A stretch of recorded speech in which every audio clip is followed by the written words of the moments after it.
Salam sosiologi. Di sini kita akan membicarakan tentang membangun harmoni sosial, materi sosiologi kelas 11 bab yang keempat. Pertama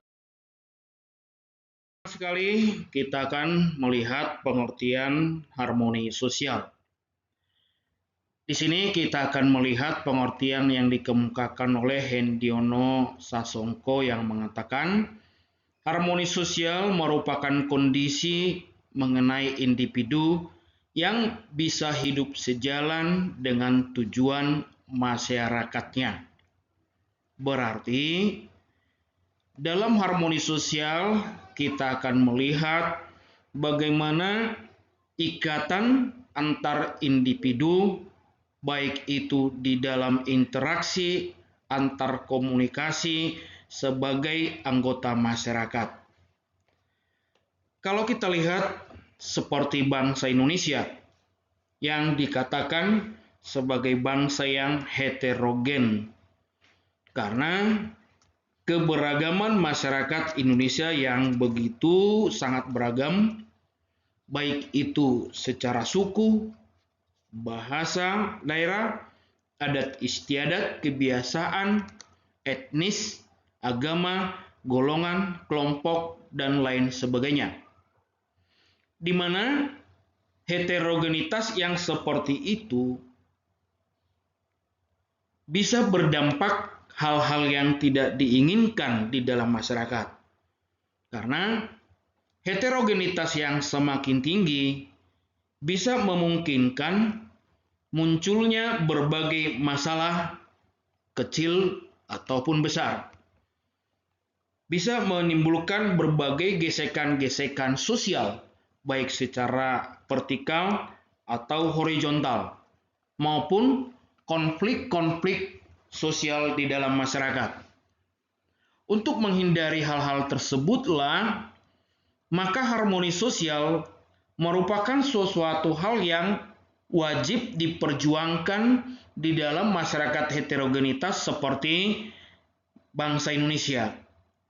Karena terbentuknya harmoni sosial akan mendorong terjadinya solidaritas sosial ataupun kesatuan-kesatuan sosial, termasuk kesatuan sebagai suatu bangsa atau sebagai suatu negara Indonesia.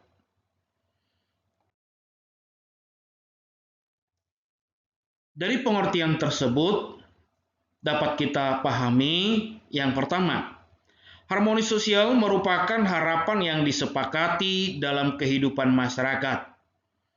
Dengan demikian, semua kebutuhan dari setiap pihak dapat terpenuhi dengan baik. Seperti yang kita katakan tadi bahwa harmoni sosial itu sesuatu yang harus diperjuangkan di dalam masyarakat yang heterogenitas. Karena dengan harmoni sosial tersebutlah semua hal-hal yang merupakan keterbatasan manusia sebagai individu dapat terpenuhi dengan baik. Atau bisa kita lihat di sini, mengapa harmoni sosial itu sesuatu hal yang diperjuangkan? Hal ini bisa kita lihat dari keberadaan setiap individu di dalam masyarakat, di dalam hubungan sosial. Yang pertama, bahwa setiap individu atau manusia memiliki sifat saling ketergantungan dengan manusia lain sebagai satu kelompok sosial. Dan secara mendasar bahwa manusia itu memiliki kemampuan-kemampuan yang terbatas di dalam proses pemenuhan kebutuhan. Dapat kita lihat lagi bahwa manusia akan memiliki nilai yang baik sebagai manusia apabila dia ada di dalam atau di antara sesama manusia sebagai anggota masyarakat. Nah, hal itu adalah merupakan suatu penyebab mengapa manusia itu harus memperjuangkan ikatan-ikatan yang harmonis dengan individu lain sebagai satu kelompok masyarakat. Yang kedua, dapat kita lihat bahwa harmoni sosial dapat juga dikatakan sebagai kondisi masyarakat yang saling bersatu dan saling bekerja sama. Masyarakat yang beraneka ragam, yang heterogen, dengan harmoni sosial, maka akan bisa terbentuk menjadi suatu bangsa yang bersatu atau negara yang bersatu. Oleh karena itu, seperti bangsa Indonesia bisa dikatakan adalah bangsa yang bersatu di atas keberagaman, dan persatuan tersebutlah yang menjadi pengikat untuk bisa saling bekerja sama di dalam berbagai hal, baik secara horizontal maupun secara vertikal. Nah, di sini kita akan melihat ciri-ciri masyarakat di dalam suatu harmoni sosial. Masyarakat yang sudah terbentuk di dalam suatu hubungan harmonis atau masyarakat yang sudah memiliki harmoni sosial memiliki ciri-ciri yang pertama, memiliki toleransi yang tinggi. Toleransi yang tinggi dalam arti adanya saling menghargai, saling menghormati dalam keberadaan setiap individu untuk bisa berkembang, untuk bisa berubah di dalam berbagai aspek masyarakat itu sendiri. Yang kedua, saling menghormati.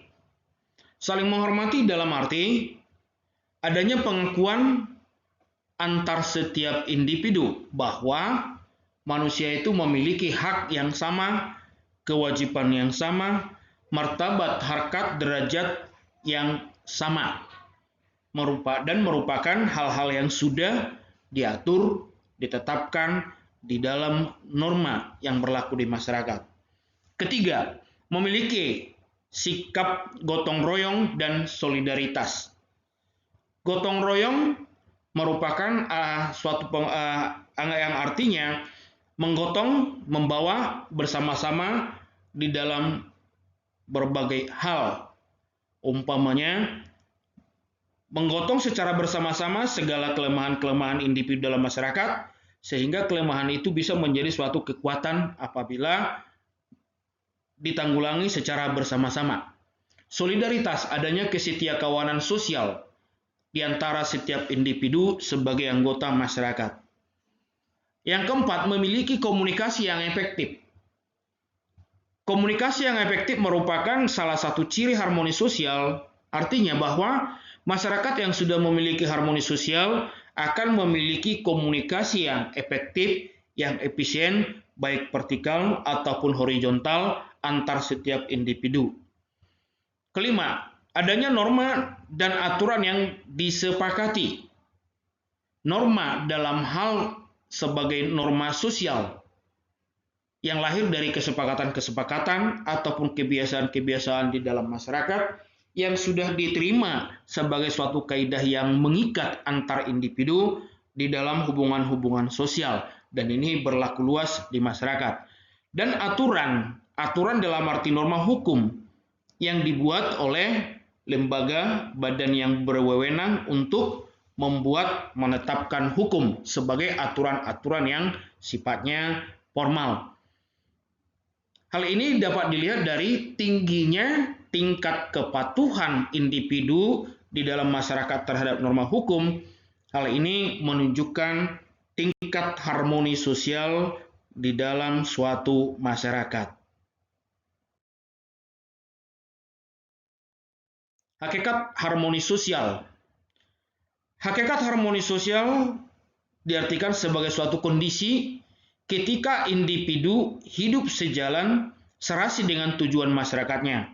Masing-masing anggota masyarakat dapat menjalani hidup secara baik sesuai dengan kodrat dan posisinya.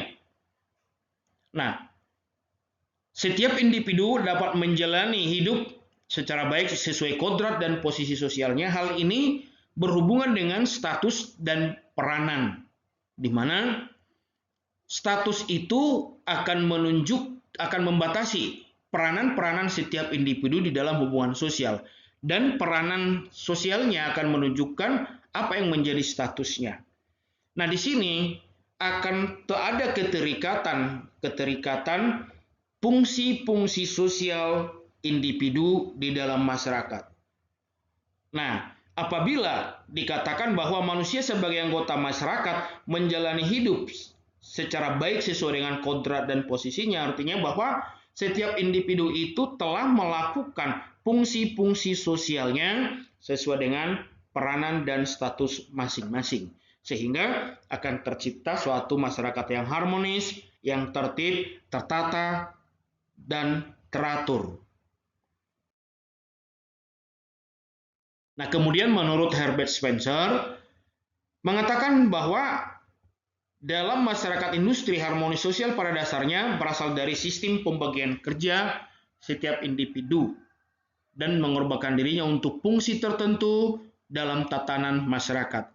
Yang dimaksud dengan mengorbankan dirinya untuk fungsi tertentu terlihat di dalam ketaatan kepatuhan terhadap sistem norma, baik norma sosial atau norma hukum, di mana setiap individu akan mendahulukan fungsinya sebagai anggota masyarakat, bukan mengutamakan fungsinya untuk dirinya sendiri, tapi mendahulukan fungsinya sebagai anggota masyarakat. Maka di situ akan terikat suatu jalinan fungsi-fungsi sosial antar individu di dalam masyarakat itu sendiri.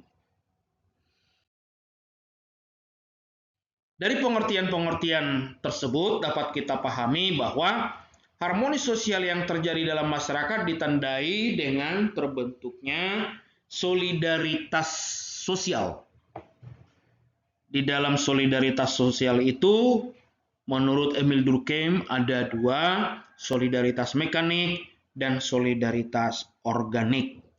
Solidaritas mekanik dapat kita temukan di dalam masyarakat-masyarakat yang praindustri atau yang sering kita sebut dengan istilah tradisional, di mana dalam masyarakat tradisional solidaritas mekanik itu ditandai dengan belum adanya sistem pembagian kerja yang tegas, dan masyarakat itu pada umumnya melakukan tindakan-tindakan yang secara kolektif karena mereka pada umumnya memiliki tingkat keahlian, kemampuan yang sama. Sehingga masyarakat solidaritas mekanik atau praindustri lebih cenderung melakukan suatu hal atau tindakan itu secara bergotong royong, secara bersama-sama, dan tolong-menolong, sehingga tingkat ketergantungan antar individu di dalam solidaritas mekanik itu lebih rendah, tetapi harmoni sosialnya itu terlihat di dalam suatu tindakan-tindakan atau proses-proses sosial yang dilakukan secara kolektif. Nah, itulah bentuk kesetiakawanan atau solidaritas di dalam masyarakat praindustri. Tetapi di dalam masyarakat yang organik atau masyarakat industri, di mana masyarakat itu mendahulukan struktur sosialnya. Karena masyarakat itu telah dikelompok-kelompokkan secara tegas di dalam sistem pembagian kerja. Maka di sana masyarakat itu akan terlihat di dalam kelompok sosial, tipe kelompok sosial secara vertikal, dan masyarakat secara diferensiasi atau horizontal. Karena masyarakat itu yang dibagi stratifikasi sosial dan diferensiasi sosial, nah itulah yang menjadi bentuk kesatuan-kesatuan sosial di dalam masyarakat.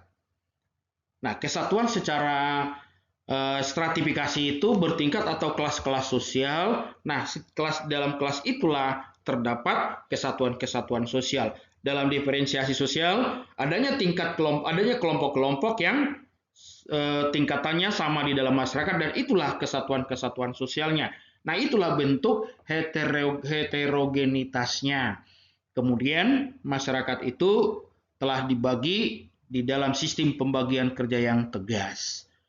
Nah, jadi dalam masyarakat solidaritas organik kesatuan-kesatuan ataupun ikatan-ikatan fungsi-fungsi individu di dalam fungsi sosial, disitulah letak daripada harmoni sosialnya.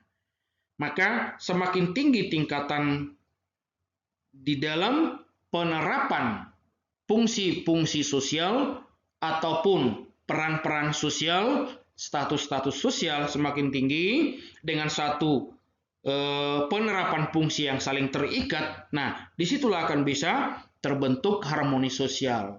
Jadi semakin kuat ikatan fungsi-fungsi sosialnya, harmoni sosialnya semakin kuat. Karena kita ketahui bahwa apabila salah satu fungsi sosial itu terganggu akan berdampak pada gangguan terhadap fungsi-fungsi yang lain. Maka akan jauh dari harmoni sosial. Nah, di dalam pemahaman tentang harmoni sosial atau hubungan harmonis, ikatan yang harmonis di dalam masyarakat dapat kita lihat di dalam solidaritas mekanik ataupun solidaritas organik. Solidaritas mekanik melakukan sistem kerja dan ikatan-ikatan sosialnya secara kolektif bersama-sama dengan ikatan gotong royong.